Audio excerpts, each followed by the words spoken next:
This is the Louie T Network. Draft Zone.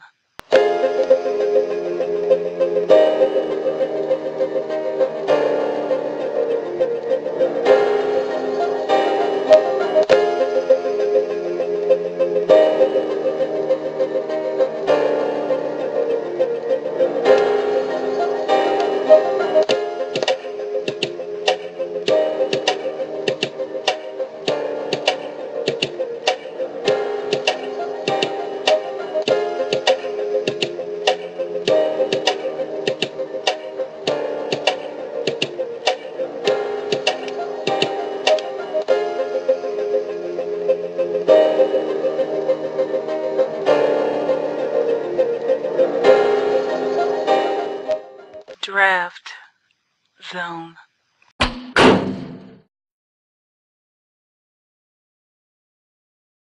Draft Zone. Welcome, you are in the lab room. I'm your host, Lou. Thank you for joining me here on this program.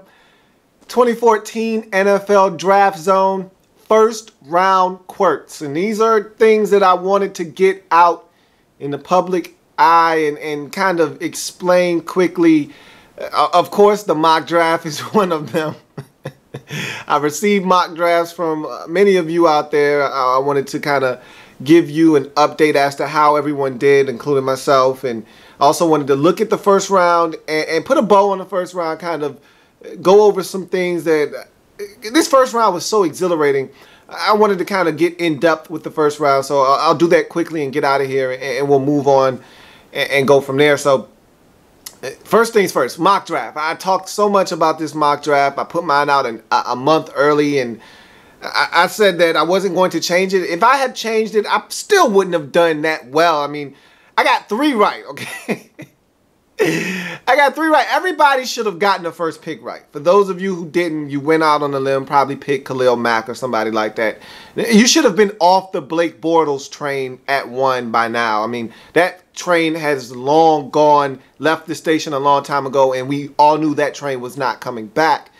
But if you went Mac, I can understand that. But the pick here was clowny. You should have gotten that one right. Most of us also got the Mike Evans at 7 pick. And again, I got 3 picks right. And 2 of the 3, I didn't even get the right team. I just got the right player at the right slot. And honestly, that's all I care about. All I care about is having the right player going at the right number, because to me, the team is irrelevant, because you just don't know who's going to trade up, who's going to trade back. It's more about getting the player at the slot that you think they're going to go. And so I was able to get that right at the beginning with Clowney, of course. At 7 with Evans, I had him going to the Rams, but it was 7 nonetheless, and it ended up being Tampa Bay. And I feel really good. I was the only one to get the last pick right. So I started with a bang, ended with an even bigger bang. I was so excited about that Bridgewater pick because, again, I threw that out there as a little nugget on my mock draft. And I really didn't think it was going to come to fruition, and it did. And so you would have thought that that final pick got me to, 32 out of 32. You would have thought I just got the whole entire mock draft correct. The way I was going off when that pick came down at 32. So I was excited about getting that Bridgewater pick right. I mean, I felt like I had done something really good when I got that pick right. And so I already got 3 right. But, hey, silver lining in the cloud. And I'm a glass half full guy. So, hey, that was 3 more picks than I got right last year. So, hey, you can't rain on my parade. But let's look at all the other mock drafts that I received, and let's talk about how they were able to fare. You look at Cubone. At first blush, looking at his sheet, you thought, hey, man, this isn't a half bad mock. If Khalil Mack goes first, you could be in business. Of course, he did not. And so Cubone, like myself, only ended up with 3 correct. And so this was a wacky draft. If you got 3, you should feel fortunate that you got 3 correct. I mean, anything over 3 to me, hell, you did one whale of a job slotting these players in their correct positions. You look at the next guy, EZ, Eric Zhang, and I'm going to tell you what, Eric was on fire. This dude was flaming hot to start. The first 6 out of 7 picks, EZ got them all correct. That man was flaming hot. And the problem with starting out so hot is, how do you repeat? How do you give an encore for starting so hot? The answer for EZ was you don't. He didn't get another pick. He didn't get another pick right the entire draft in the first round, but it doesn't matter. To start 6 of 7, hell, you doubled my output for the entire draft in the first 7 picks. You go, EZ. And so a 6 out of 7 to start, man, something to be said about that. But he didn't get another pick right, but still 6 picks correct for EZ in the first 7. Outstanding. But the guy that stole the show, Nick Hyaton, he sent his picks in, and he was the most consistent out of anyone throughout the whole entire draft, nodding 8 correct picks. And Nick started out hot. His first 4 out of 6 picks were correct, and he just continued to build on that. He hit the Ebron pick.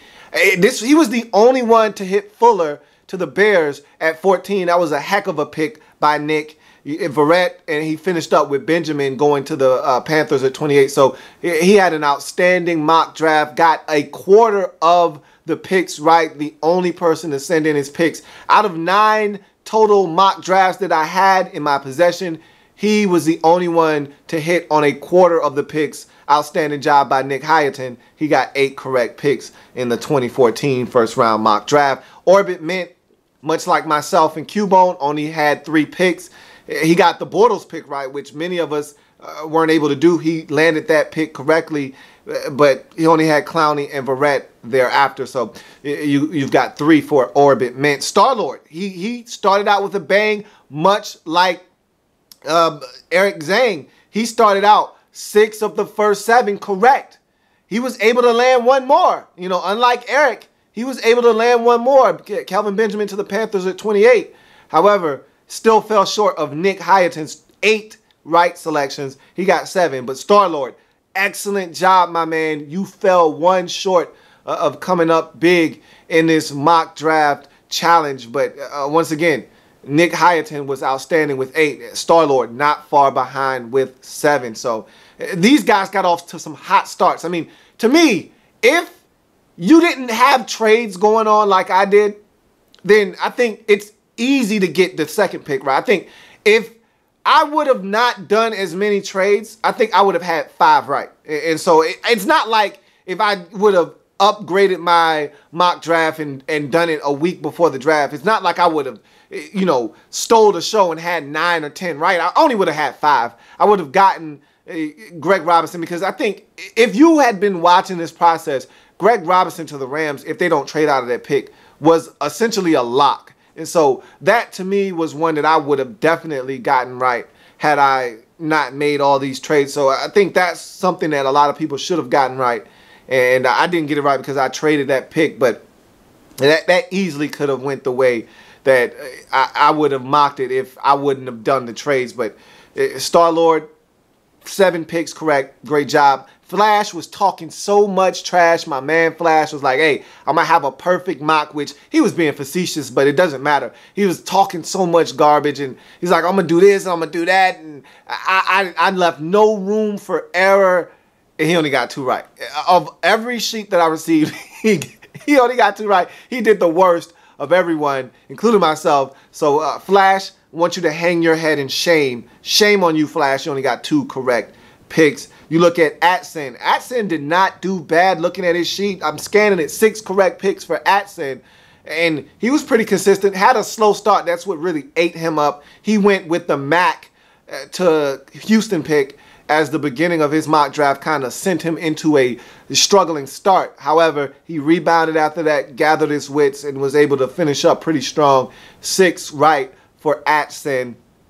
Not a bad way to end the first round with that Roby pick, the only person to get the Roby pick to Denver late in the first round. So he finished up with 6 picks. Not bad at all for Atson. And Sarge, my man Sarge Steve, sent me his picks, was one of the first ones to send me his picks, and he only got 2 right. Him and Flash, and they had their tough times with this mock draft, like most of us did. Again, if you got 3 right, you should feel fortunate. I mean, this was a tough draft because of all the trades and some of the movement and some surprise picks. Marcus Smith, Jawan Jones. I mean, who saw those guys being selected in the first round? I mean, you couldn't have predicted that. You had players like Ryan Shazier being snatched up early by the Steelers. These are guys that you didn't foresee going as early. So, I mean, you got Darqueze Dennard not going until 24 to the Bengals. I mean, this was a tough draft to predict. So you can understand guys getting 2 and 3 and 4 picks correct. But nonetheless, those were the sheets that I received, and those are your results. And I tell you what, man, it was a lot of fun to see this thing unfold. I only got 3 correct, but that's 3 more than I got last season correct. So we're moving on to the breakdown of the draft position by position. And this is something I like to do. Look at how many players were taken at X said position in the first round. And this was one of those drafts where I expected receiver to really hit it big. I thought 6 were going to come off the board at receiver. Turns out only 5. And the last of which was Benjamin. And I figured he would be one of the last receivers to come off the board. What I didn't expect was Marquise Lee to fall out of the first round totally. And he didn't go. I think that 40 times scared some teams away. Lack of production in 2013 ended up seeing him fall to Jacksonville. If you're the Jaguars, you say, hey, your loss is our gain. We get ourselves what we perceive to be a first round pick. We get him in the second round. And so you got to feel good if you're the Jacksonville Jaguars to land yourself Marquise Lee. But I expected him to go in the first round. So only 5 receivers go in the first round. I thought there was no doubt there was going to be a total of 6. You look at cornerback, 5 of them come off the board in the first round. There is no surprise there. We assume that guys like Verrett would go in the first round. Dennard, Gilbert would come off the board. Fuller was going to come off the board. Roby ended up being the last and final selection at the cornerback position. So no surprise there. The guys that we expected to come off the board. Did they come off the board in the order that we expected them to? Probably not. I didn't expect Fuller to go as high as he did. I really like Fuller, and I think that he was better in my eyes than a Dennard. But again, everyone was thinking that Dennard would come off the board before anyone else, maybe outside of Gilbert. I thought Gilbert was head and shoulders above the rest of the corners. Yeah, he has some deficiencies and some holes in his game, but athletically, I think he is supreme, and he makes plays on the football. He's a playmaking corner, has the length and the size and everything you're looking for. I think he's the complete package, and I felt like he was the best corner in the draft, and he came off the board first. So 5 corners in the first round. Safety. Safety was a huge surprise. 4 safeties in the first round. I thought there was never going to be any more than 2. And those were the big 2. Ha Clinton Dix and Calvin Pryor. I thought those were the only 2 safeties coming off the board in the first round. And it was funny because my man Ghost said, hey, we're taking a safety at 20. He was right about half of that equation. They were taking a safety, just not at 20. Pryor almost fell to them, and that's who they wanted. They wanted Calvin Pryor, but he was snatched up at 18 by the Jets. Then the Cardinals moved back, and they set off a chain of events that saw teams starting to reach for safeties. No, not necessarily reach. That's not a good term to use. Teams going and getting their guy earlier than many of us expected them to. And they went and got Dion Buchanan at 27 after trading back with New Orleans. And so that was the 3rd safety taken off the board in the first round. And then the 49ers said, hey, we can't afford to wait. We like Jimmy Ward. Let's get this guy now and tag him up with Eric Reed, who we drafted last season out of LSU. And so Jimmy Ward also came off the board, safety out of Northern Illinois. And so boom, just like that, 4 safeties come off the board in the first round. I did not expect that to be the case. You move on to offensive tackle. 5 of these guys came off the board. No surprise there. 5 is right around the number that we expected. Now, did we expect the tackles that actually came off the board to come off the board? Not exactly. Did you have Jawan Jones coming off the board in the first round? I'll give you a second to ponder that one. No, you didn't, okay? And if you did have him coming off the board, I don't believe you anyway. So, simply put, 5 were supposed to come off the board. Did we expect the 5 that did come off the board to be the 5? No. I mean, Jawan Jones was the outlier. He was the exception to the rule. We thought that would be a Cyrus Kwanjo or maybe a Morgan Moses or somebody like that. But when it's all said and done, 5 tackles were supposed to come off the board, and 5 tackles did come off the board. You look at quarterback, we thought this could be 3, we thought this could be 4, it ended up being 3.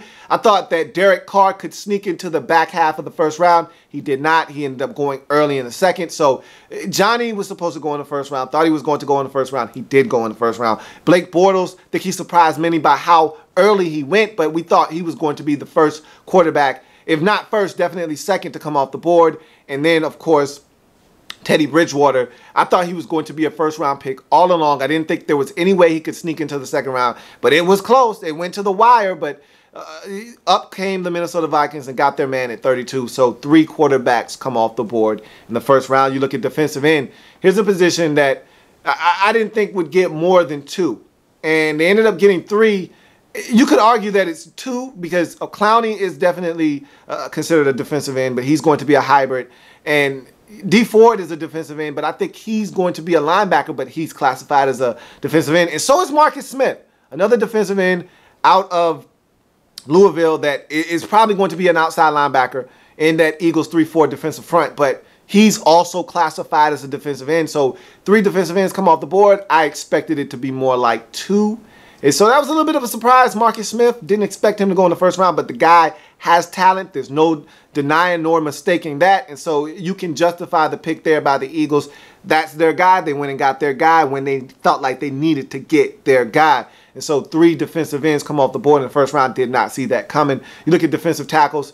2 of them came off the board. No surprise there. Maybe a surprise as to who the 2 defensive tackles were. Didn't see Dominique Easley coming off the board to the Patriots early in the first round, or late in the first round, excuse me. Thought that would be a guy like Louis Nix, maybe to the Chargers. Louis Nix ends up falling to like the 4th round to the Texans. So, I mean, see how far off I was there. But again, 2 defensive tackles does not surprise anyone coming off the board. We knew Aaron Donald was definitely coming off the board in the first round.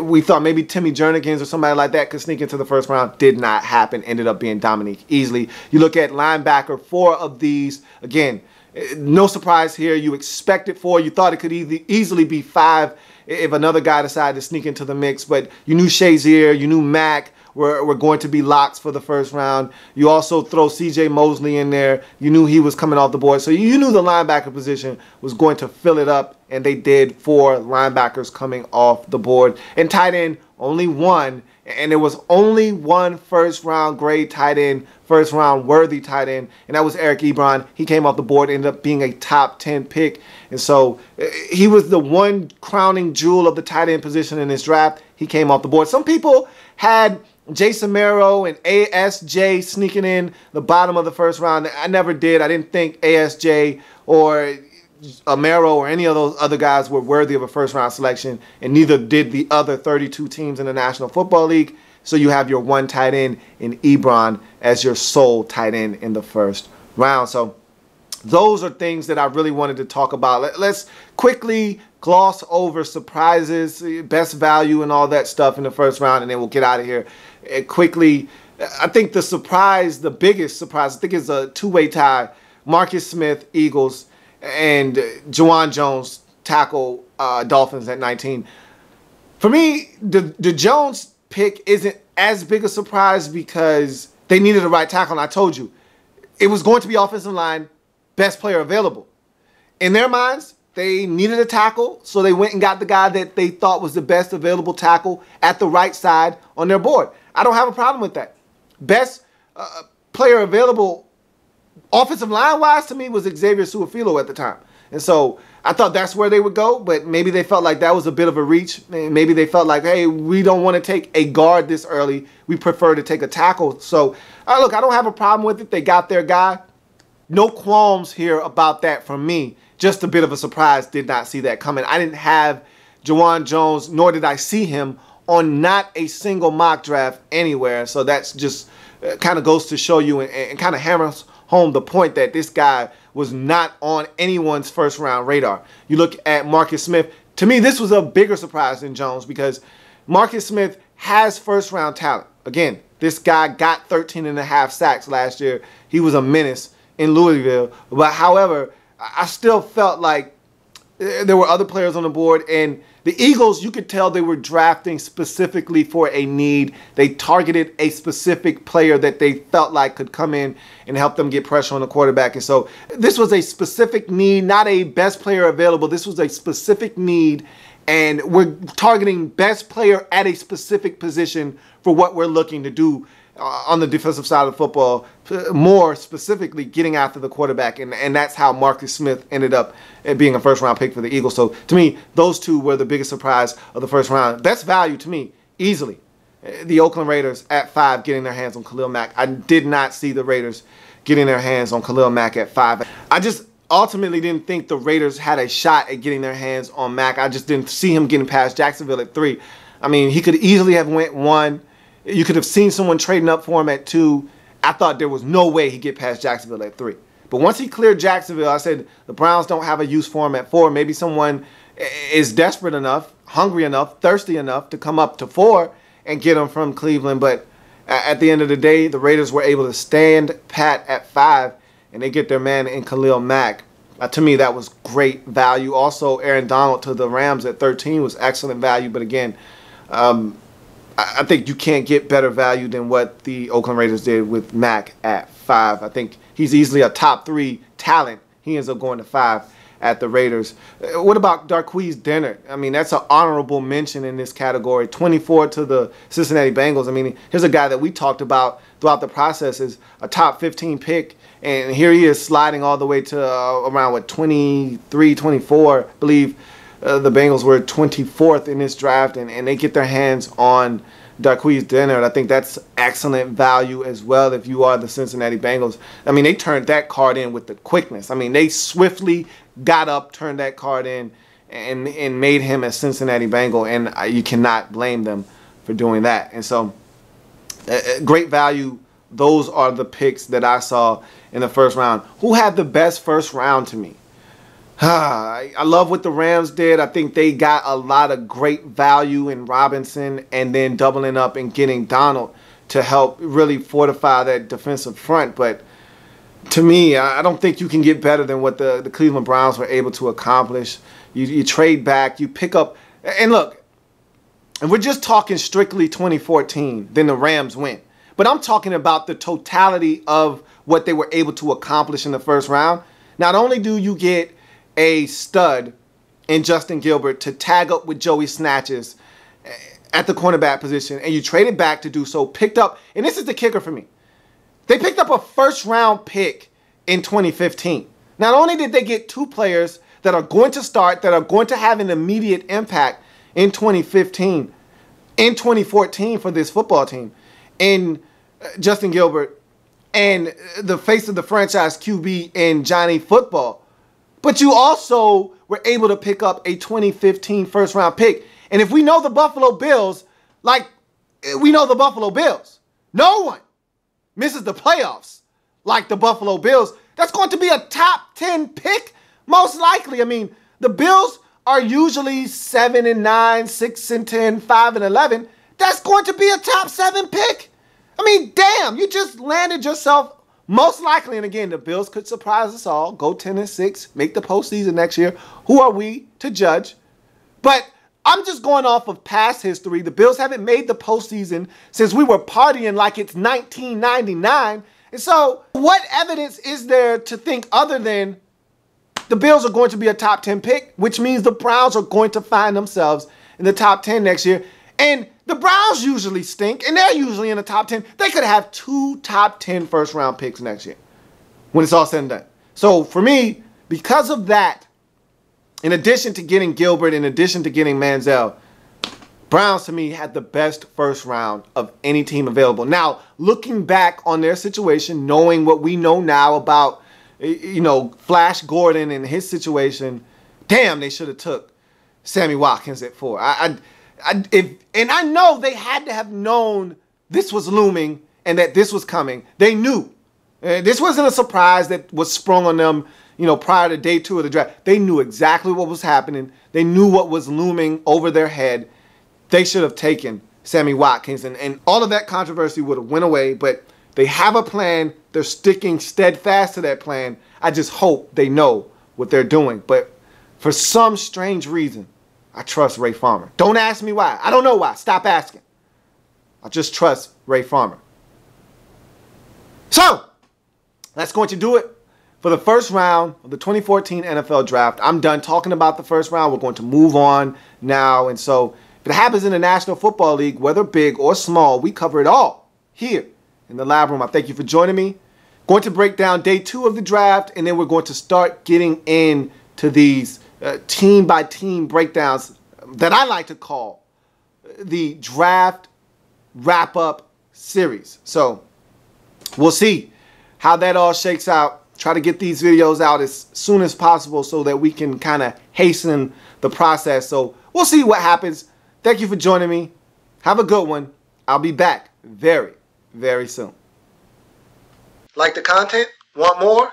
Sub up.